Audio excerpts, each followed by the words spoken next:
Hi అండి, welcome to our channel. ఈరోజు మనము రామనాథ స్వామి ఆలయం గురించి కొన్ని విషయాలు మాట్లాడుకుందాం. తమిళనాడు రాష్ట్రంలోని రామేశ్వరం ద్వీపంలో ఉన్న రామనాథ స్వామి ఆలయం భారతదేశంలో అత్యంత పవిత్రమైన శైవ ఆలయాల్లో ఇది ఒకటి. ఈ ఆలయం అనేది వేల సంవత్సరాల చరిత్రను కలిగి ఉంది. హిందూ మతంలో ఈ ఆలయానికి చాలా గొప్ప ప్రాముఖ్యత అయితే ఉంది. పురాణాలు చెప్తున్న కథ ప్రకారం ఈ ఆలయం చరిత్ర రామాయణ కాలం నుంచి కూడా ప్రారంభమవుతూ ఉంది. అప్పట్లో భూమిపై ధర్మాన్ని కాపాడడానికి విష్ణువు శ్రీరాముడిగా అవతరించాడు.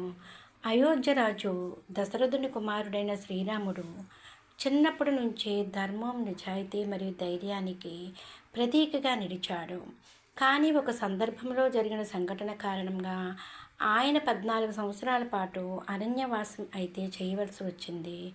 అరణ్యవాస సమయంలో శ్రీరాముడు తన భార్య సీత మరియు తమ్ముడు లక్ష్మణుడితో కలిసి అడవుల్లో జీవించాడు. ఆ సమయంలో అనేక రాక్షసులను సంహరించి ఋషులను రక్షించాడు. ఒకరోజు లంకరాజు రావణుడు సీతాదేవిని అపహరించి లంకకు తీసుకెళ్లాడు. ఇది రామాయణంలో అత్యంత ముఖ్యమైన సంఘటనగా చెప్పబడుతుంది. సీతను రక్షించడానికి శ్రీరాముడు అనేక యుద్ధాలు చేశాడు. ఆ సమయంలో హనుమంతుడు, సుగ్రీవుడు, వానర సేన ఆయనకు సహాయం చేశారు. తరువాత లంకకు వెళ్ళడానికి సముద్రాన్ని దాటాల్సిన పరిస్థితి వచ్చింది. అప్పుడు సముద్రదేవుణ్ణి ప్రార్థించి వానర సేనతో కలిపి ఒక పెద్ద వంతెన నిర్మించారు. ఆ వంతెనను రామసేతు అని పిలుస్తారు. ఆ వంతెన ద్వారా శ్రీరాముడు తన సేనతో కలిసి లంకకు వెళ్ళి రావణుడితో మహాయుద్ధం అయితే చేశాడు. చివరికి రావణుడిని సంహరించి సీతాదేవిని అయితే తిరిగి తీసుకొచ్చాడు. కానీ యుద్ధం ముగిసిన తర్వాత శ్రీరాముడు ఒక విషయం గురించి ఆలోచించాడు. రావణుడు బ్రాహ్మణ వంశానికి చెందినవాడు. అతన్ని సంహరించడం వల్ల బ్రహ్మహత్యా పాపం వచ్చిందని భావించాడు. ఆ పాపం నుంచి విముక్తి పొందడానికి శివుడిని పూజించాలని నిర్ణయించాడు. అప్పుడు ఆయన రామేశ్వరం ప్రాంతంలో ఒక శివలింగాన్ని ప్రతిష్ఠించి పూజ చేయాలని నిర్ణయించాడు. హనుమంతుడిని కైలాసానికి పంపి శివలింగాన్ని తీసుకురమ్మని చెప్పాడు. హనుమంతుడు వెంటనే కైలాసానికి బయలుదేరాడు. కానీ హనుమంతుడు తిరిగి రావడానికి ఆలస్యమైంది. ఆ సమయంలో పూజ చేయడానికి శుభ సమయం దగ్గర పడింది. అప్పుడు సీతాదేవి సముద్ర తీరంలోని ఇసుకతో ఒక శివలింగాన్ని తయారు చేసింది. ఆ శివలింగాన్ని శ్రీరాముడు ఎంతో భక్తితో పూజించాడు. ఈ లింగాన్ని రామలింగం అని పిలుస్తారు. తరువాత హనుమంతుడు తీసుకొచ్చిన లింగాన్ని కూడా అక్కడే ప్రతిష్ఠించారు. ఈ సంఘటనతో రామేశ్వరం ప్రాంతం ఎంతో పవిత్రమైన యాత్రాస్థలంగా మారింది. ఇక ఆలయ నిర్మాణం అయితే రామనాథ స్వామి ఆలయ నిర్మాణం చాలా అద్భుతంగా ఉంటుంది. ఈ ఆలయం అనేది ద్రావిడ శైలిలో నిర్మించబడింది. ఈ ఆలయంలో ఉన్న కారిడార్ ప్రపంచంలోని అత్యంత పొడవైన ఆలయ కారిడార్గా ప్రసిద్ధి చెందింది. ఇది సుమారు 1200 మీటర్లకు పైగా పొడవు ఉంటుంది. ఈ కారిడార్లో వందలాది స్తంభాలు ఉన్నాయి.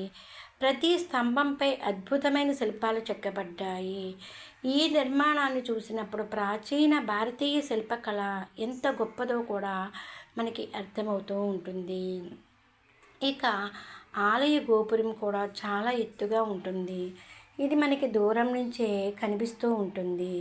ఇక పవిత్ర తీర్థాల గురించి చెప్పాలంటే ఈ ఆలయంలో 22 పవిత్ర తీర్థాలు ఉన్నాయి. భక్తులు ఆలయంలోనికి వెళ్ళే ముందు ఈ తీర్థాలలో స్నానం చేస్తారు. ప్రతి తీర్థానికి ప్రత్యేకమైన పవిత్రత ఉందని నమ్మకము. మొదట భక్తులు సముద్ర తీరములో ఉన్న అగ్ని తీర్థంలో స్నానం చేస్తారు. తరువాత ఆలయంలోని 22 తీర్థాల్లోనూ స్నానం చేస్తారు. ఈ స్నానం చేసిన తరువాత శివుడిని దర్శిస్తే పాపాలు తొలగిపోతాయని విశ్వాసం కూడా ఉంది. ఇక పంబన్ బ్రిడ్జ్ గురించి చెప్పాలంటే రామేశ్వరం ద్వీపానికి వెళ్ళే సమయంలో పంబన్ బ్రిడ్జ్ మీదుగానే ప్రయాణం చేయాలి. ఈ వంతెన సముద్రం మీద నిర్మించబడింది.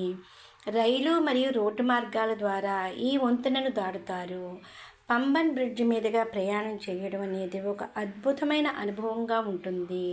ఇక ఈ ఆలయానికి ఎలా వెళ్ళాలి అంటే రామనాథ స్వామి ఆలయానికి భారతదేశంలో అనేక నగరాల నుంచి వెళ్ళవచ్చు. రైలు ద్వారా వెళ్ళాలంటే రామేశ్వరం రైల్వే స్టేషన్‌కు చేరుకోవాలి. అక్కడి నుంచి ఆలయం చాలా దగ్గరగా ఉంటుంది. విమాన మార్గంలో వెళ్ళాలంటే దగ్గరలో ఉన్న విమానాశ్రయం మదురైలో ఉంది. మదురై నుండి రామేశ్వరం వరకు బస్సులు మరియు టాక్సీలు అందుబాటులో ఉంటాయి. రోడ్డు మార్గంలో కూడా తమిళనాడులోని అనేక రకాల బస్సులు అందుబాటులో ఉన్నాయి. ఇక ఈ యాత్ర ప్రాముఖ్యత గురించి చెప్పాలంటే హిందూ సాంప్రదాయంలో కాశీ యాత్ర చేసిన తర్వాత రామేశ్వరం యాత్ర చేస్తే పూర్తి ఫలితం లభిస్తుందని నమ్మకం అయితే ఉంది. అందుకే చాలామంది భక్తులు కాశీ విశ్వనాథ టెంపుల్ దర్శించిన తర్వాత రామేశ్వరం టెంపుల్ కూడా దర్శిస్తారు. ఈ రెండు యాత్రలను కలిసి చేస్తారు. ఇదండి ఈ ఆలయం గురించి కొన్ని ముఖ్యమైన విషయాలు. Please like, share and subscribe.